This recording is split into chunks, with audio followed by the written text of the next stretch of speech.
Welcome to today's video on designing a model of the planets in our solar system. Let's go to tinkercad.com. Now we'll log in using our school Gmail account, and you can join your teacher's classroom using her class code. Once you've logged in, your screen should look like this.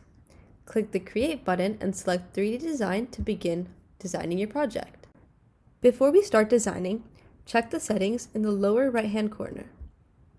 Make sure the units is inches, and the length and width should be set to 8 inches by 8 inches. Make sure that these settings are the default, and then close your settings. To start designing our planet model, we're going to drag 8 cylinders onto our work plane. The length and width are already set to 1 inch, which is perfect for us, but we're going to set the height to 1/8 of an inch by dragging down like so.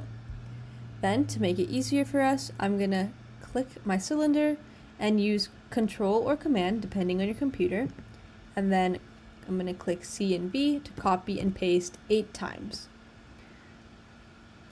Each time I'm going to move the cylinder over a little bit so it's not overlapping, like so. And I'll repeat this step 8 times, once for each of the planets.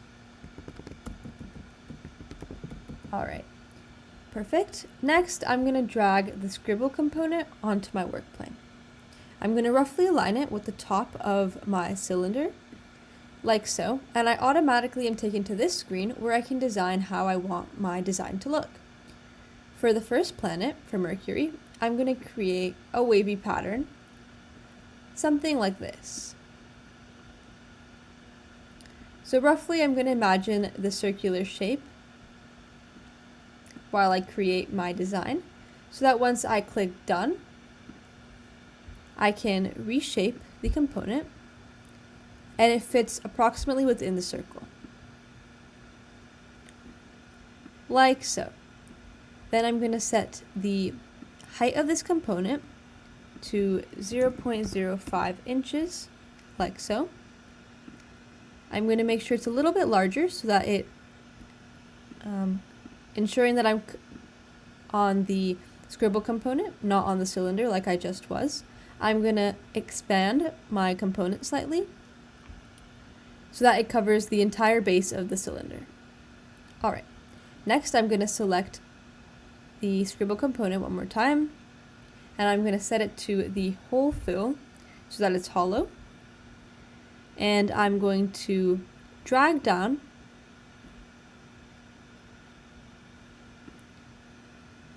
using the arrow component by 0.04 inches. Remember to make that negative 0.04 inches so it moves downwards. And I'm going to select both the components and click Group to create this indented design into my first planet. If you like, you can also set the color to any color of your choice, and because we're doing Mercury, I'm going to set the color to a silver color to represent the metallic appearance of Mercury. Next, I'm going to repeat this process for Venus, Earth, Mars, Jupiter, Saturn, Uranus, and Neptune.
Now that I'm done designing my planets, I'm going to use my cursor to drag over all 8 components, and I'm going to use the group tool. Now for now, all our planets are going to turn the same color, but don't worry because we'll fix that at the end. To create the base for our model, I'm going to drag a rectangular prism onto our work plane, and we're going to adjust the size. I'm going to set the length to 9.45 inches. I'm going to decrease the height to 0.25 inches. And I'm going to leave the width at 7/8 of an inch.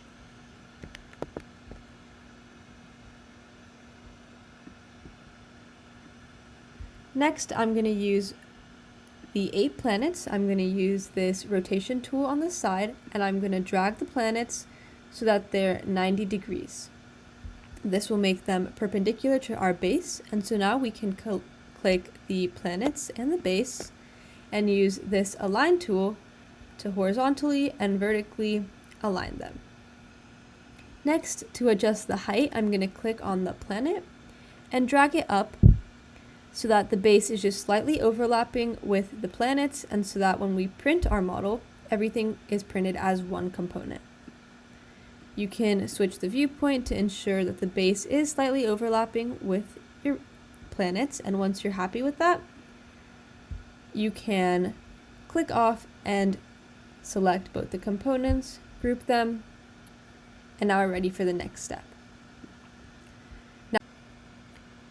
Next, we're going to create the text titles for each of the planets. To do that, I'm going to drag a text component onto my work plane, and I'm going to type out each of the planets. I'm going to use a dash to separate each one so that we can distinguish and to create an aesthetic appeal.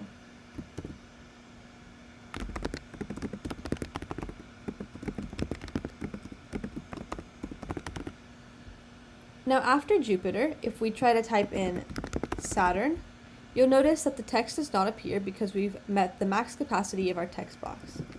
Instead, I'm going to have to use a second text box, but before we do that, I'm going to make sure that this first text box is properly formatted and sized.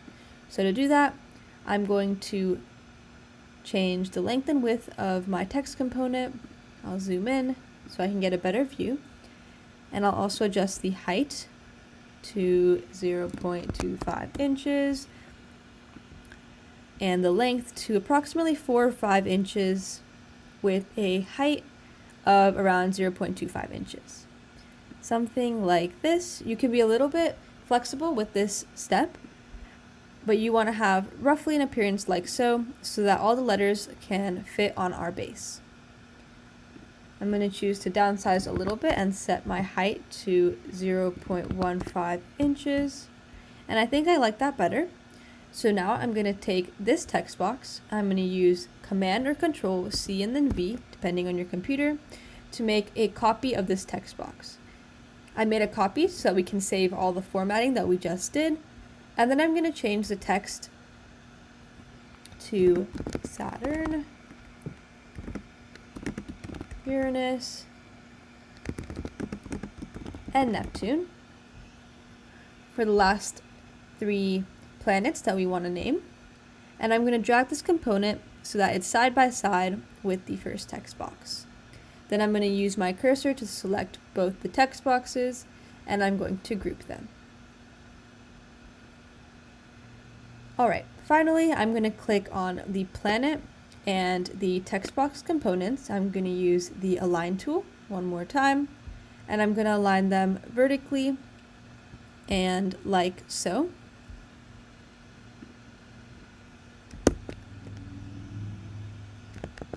Then you'll notice that the letters appear to have hidden, but instead we're going to click on our planet component, and we're going to drag it down 1/4 of an inch so that the letters are just on top of the base, and so that our design is now complete. Then I'm going to select all my components, and I'm going to click the ungroup tool multiple times so that we can bring back the colors that we had originally chosen for our planets. This might be taking a second to load. And once you've ungrouped all the components,